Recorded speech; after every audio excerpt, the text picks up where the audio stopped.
Darating at darating din ang panahon na kailangan niyang harapin ang kanyang nakaraan. At ngayon, kailangan niya kayong makasama. Alam ko rin naman yun. Hindi ko lang inaasahan na ganito kami kaaga magpapakita sa kanya.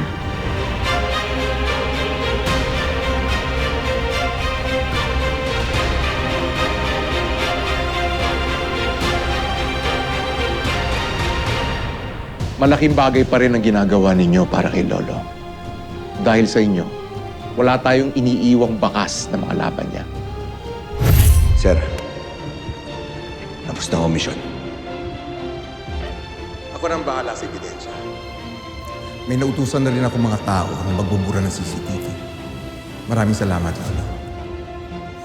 Maasahan ka talaga.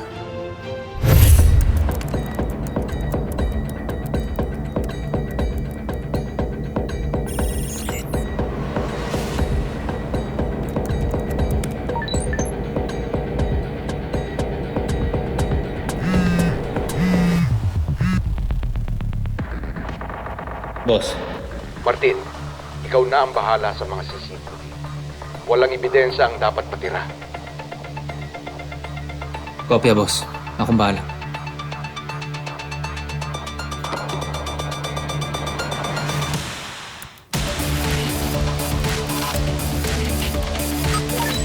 Galaw ko.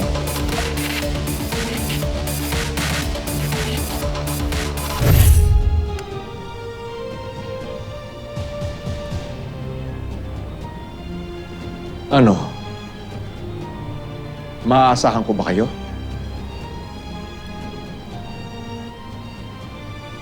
Para kay Lolo.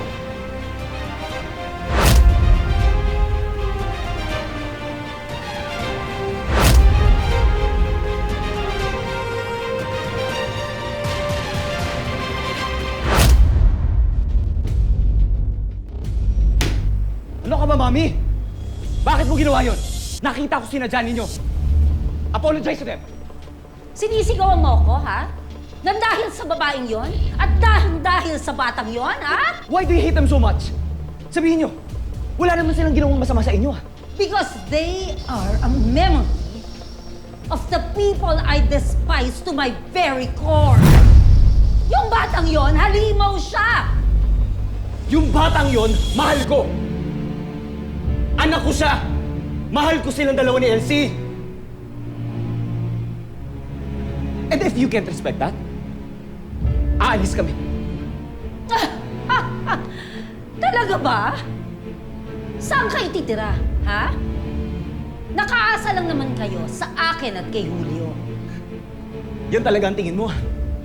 Baka nakalimutan mo, Mami. 10 taon ako naging tauhan ni Boss Julio. I will provide for my own family. And if you can't respect me, o yung mga taong mahal ko, mahihiwalay ako ulit sa inyo. Gusto mo yun? Mamili ka.